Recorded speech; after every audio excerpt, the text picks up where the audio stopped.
आज हम अपने देश के, प्रदेश के और जिले के एक ऐसे गांव में हैं जिन्होंने ऐसी प्रतिभाओं को अपने गोदी से निकाला है, जिन्होंने अपने गांव का नाम, अपने मिट्टी का नाम पूरे देश में रोशन किया है।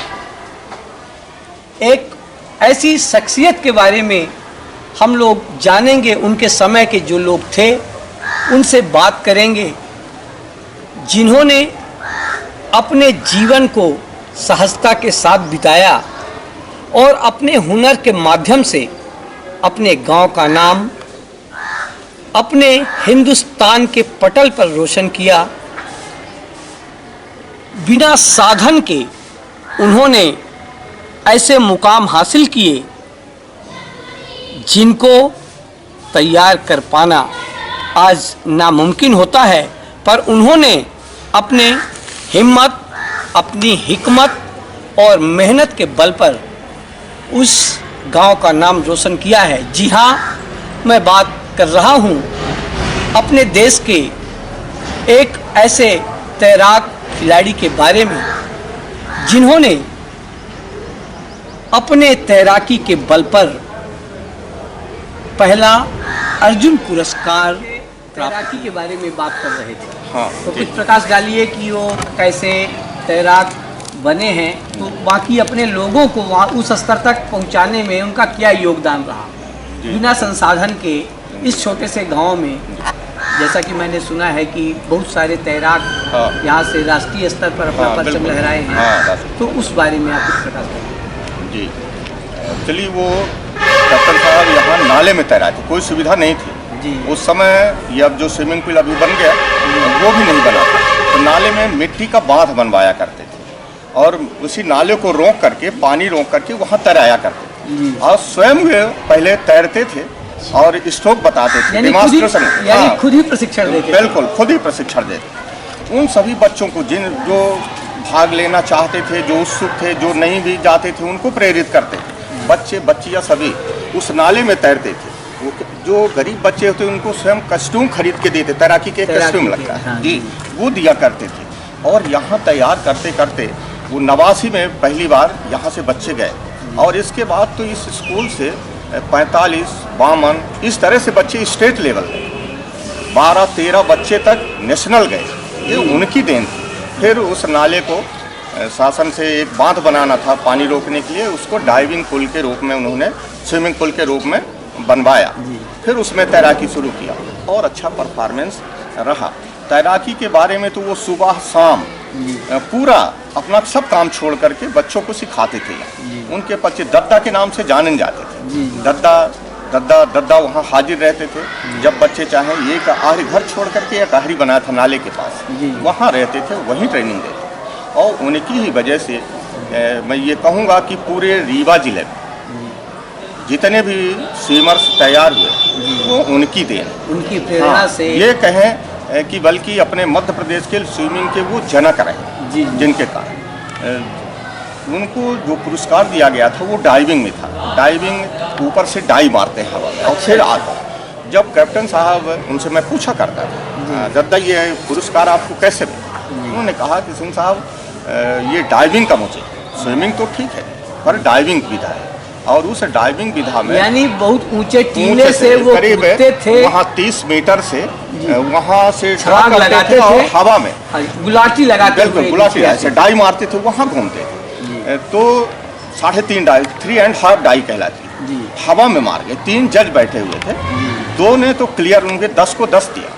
एक के समझे भी नहीं आया कि हवा में कैसे घूम गए, उनको लगा कि सीधे चले गए, तो घूमने का नंबर मिलता था डाई, तो एक ने 0 दे दिया। फिर बाद में जब कंपाइल होने लगी फाइल, तब पता लगा कि अरे ये तो ऐसे स्विमर हैं कि एक जज देख ही नहीं पाया। उसी में उनको अर्जुन अवार्ड मिला था। जी, तो इस तरह से बच्चों के साथ क्योंकि अर्जुन खेल का ऐसे अलौकिक काम करने के लिए, हाँ, अलौकिक काम करने के लिए पहला अर्जुन अवार्ड पाया। ये भी गौरव की बात है कि, और इस नाले से जहाँ कोई सुविधा नहीं, यानी बिना सुविधा के, जी बिल्कुल बिना संसाधन के, जी उन्होंने इस तैराकी प्रतियोगिता में अपना परचम लहराया। और आप वो कहाँ खेले ये भी आपको कुछ तो मालूम होगा। एक्चुअली पूरी उनकी ये तो स्थान का तो पता नहीं है मालूम। जी जी। पर बच्चों के साथ जो उन्होंने डिवोशन जो किया। जी जी। एक बार हम लोग यहाँ स्टेट लेवल का गेम हो रहा था, क्या रीवा को आप मिला ये था। बताइए कि आप उनको कभी तैराकी करते हुए देखे हैं? हाँ बिल्कुल बिल्कुल, अभी उस उम्र में देखा भी। अच्छा। 90 में देखा, वो स्वयं कूद पड़ते थे और इतना नहीं था। एक बार हमारी टीम गई थी भोपाल, वहाँ राष्ट्रीय स्टेट लेवल का गेम हो रहा था। उसमें एक नेमा करके जज थे, अच्छे जज थे, ऐसा कुछ नहीं था। थोड़ी सी उनसे फाल हुई, दद्दा वहाँ कपड़ा उतार के बोले मैं डिमॉन्स्ट्रेशन दिखाता और ये देखो कैसे हाथ चलाए जाते। उसने फिर माफ़ी मांगी। जब उसको पता लगा कि वही कैप्टन साहब है, उसने माफ़ी मांगी, दद्दा क्षमा करें। इस तरह के व्यक्ति थे। यानी पहले खुद करते थे, फिर बच्चों को सिखाते थे। बिल्कुल, खुद करके। और इस उम्र में वो किस उम्र तक वो तैराकी अपनी यहाँ करते रहे? मैं यहाँ 90 से एक बार 93 में यहाँ आए थे एसपी साहब, वो गेस्ट थे, चीफ गेस्ट।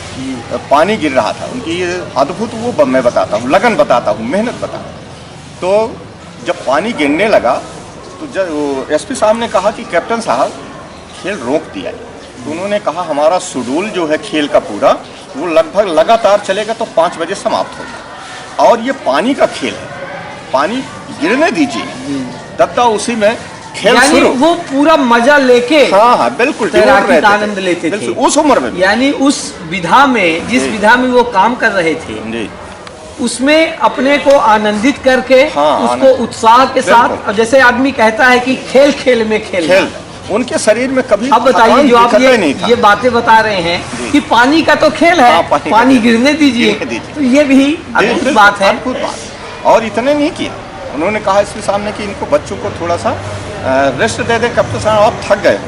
बोले साहब आप चाय पी लें, पानी पी लें और हमारा खेल शुरू रहने दें। 3 घंटे 4 घंटे कंटिन्यू हम लोग थक जाते थे, फिर कैप्टन साहब के चेहरे में कभी दिखा नहीं कि वो भी कभी थके। इस तरह का उनका डिवोशन। तो मैं बात कर रहा था स्विमिंग पूल की, उनकी उसके डिवोशन की। गए स्टेट लेवल का गेम था, हम लोगों ने कहा दद्दा खेल समाप्त हो गया है, आप घर चले जाए। दद्दा ने कहा कि बच्चे कहाँ रुकेंगे? हमने कहा बच्चे तो हमारे यहीं रुकेंगे, कल सुबह से गेम है। दद्दा वहीं स्विमिंग पूल में सोए रहे। ये डिवोशन था कि हमारे बच्चे हैं तो मैं यहाँ सोऊंगा। हमारे शुक्ला जी थे, प्राचार्य श्री प्रफुल्ल शुक्ला जी, उन्होंने निवेदन किया कैप्टन साहब आप चले जाएं। हम बोले नहीं आप नहीं समझ पाते, ये हमारे बच्चे हैं, मैं घर में सोऊंगा तो उनको लगेगा ना कि यहाँ तकलीफ है, मैं भी साथ में सोता। ऐसा डिवोशन था उनका। आपको यही उनकी प्रेरणा हाँ यहाँ के लोगों को आगे बढ़ाती चली गई और वो अकेले चले थे और बाद में कारवा बनता चला गया। कारवा बनता है, इतना समूह चला।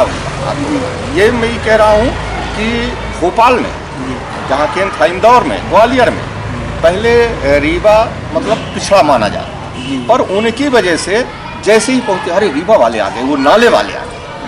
ये यानी जो उनका स्विमिंग पूल नाले में बना तो एक छाप लग गई कि नाले वाले तैराक आ गए। बिल्कुल। और नाले वाले तैराक जो थे वो अपनी प्रतिभा के दम पर उन सभी प्रतिभागियों से आगे रहते थे, जो कि सारी सुविधाओं के बाद अपनी प्रैक्टिस करते थे। और वो पे सफल नहीं हो पाते, उतना सफल नहीं हो पाते। हमारे यहाँ जो ये बच्चे गए, कैप्टन साहब के जो ट्रेंड बच्चे थे, उसमें होता है मेडल उसमें, और 3 गेम में ऑल ओवर चैंपियनशिप मिलती, उसमें तीनों विधाओं बच्चों ने हासिल किया। ये उनकी देन थी, बच्चियों ने हासिल किया। अपने यहाँ से मैं आपको बताऊँ, बच्चियाँ जाती थी। कितनी लगभग बच्चियाँ गई हैं? बच्ची तो लगभग 15-16 गई, और इसी तरह से लड़के 47 बच्चे 45 लेके गए, इतने में बच्चियाँ गई। अच्छा। हाँ, और यहाँ की बच्ची अच्छी से कर, ये उनकी देन रही कैप्टन साहब। ये आप बहुत अच्छी जानकारी हमारे साथ साझा किए हैं, और इस तरह की और जानकारियाँ भी हम अगले एपिसोड में भी आपको दिखाएंगे। और अभी आपको हम स्विमिंग पूल में चलते हैं, वहाँ सबको दिखाएंगे, उनके घर के बारे में बताएंगे, और जितने भी अभी तैराक हैं वो लोग भी हमारे साथ हैं, उनसे भी हम चर्चा करेंगे। और जहाँ जहाँ उन्होंने ये चीज़ें हासिल की, यहाँ एक तालाब भी है, वहाँ पानी भरा रहता है, वो शायद गर्मी में भी सूखता नहीं है। तो वहाँ भी क्या वो तैराकी किया करते थे? हाँ बिल्कुल, उस एक बार तो पानी नहीं गिरा था जी। तो ये हुआ कि यहाँ गेम होनी है, संभागी गेम होनी। जी। हम लोग परेशान थे, हमने कहा दद्दा कैसे हो सकता? दद्दा ने कहा सिंह साहब हो जाएगी, मैं नाले में वहाँ एक वो बनवा करके धागा लगवा देता हूँ तो बच्चे उधर नहीं जाएंगे, यहीं ले चलता हूँ तालाब में हो जाएगी, और तालाब में स्विमिंग लेन बतवा जी, तो वहाँ भी वो स्विमिंग यानी अपने यहाँ जो है संभागीय स्तर की प्रतियोगिता होती थी। हाँ हाँ बिल्कुल संभागी। और यहाँ से बहुत सारे तैराक जो अपने निकले हैं, यानी यूं कहे कि मध्य प्रदेश में भी तैराकी का जलवा जो रीवा जिले का रहा, तो मुख्यतः यहाँ से प्रशिक्षित लोग ही कैप्टन साहब के मार्गदर्शन में जो बच्चे प्रशिक्षण लिए वो गए। चलिए, आप बात किए हैं, आपका बहुत बहुत धन्यवाद जी। ईश्वर से प्रार्थना करता हूँ ऐसे व्यक्ति के लिए जी कि इस धरती के दो, हे ईश्वर तुम लाग लगा दे जी, हे ईश्वर तू लाग लगा दे, एक बजरंगी फिर तू ला दे, एक बजरंगी तू फिर ला दे। मैं ये निवेदन करता हूँ, ईश्वर से ये मिल जाए तो निश्चित है ये तारा कलयुग के देवता भी भगवान बजरंगबली हैं। हाँ। और तैराक के भगवान जिनको कहते हैं उनका नाम भी बजरंगी प्रसाद जी है। तो ऐसे महापुरुष को मैं भी सत सत नमन करता हूँ। और ऐसी प्रतिभाएं अपने देश के लिए, अपने राज्य के लिए, अपने समाज के लिए सबको प्रेरणा देती हैं कि एक सितारे से पूरा ये क्षेत्र चमक रहा है, पूरा समाज चमक रहा है।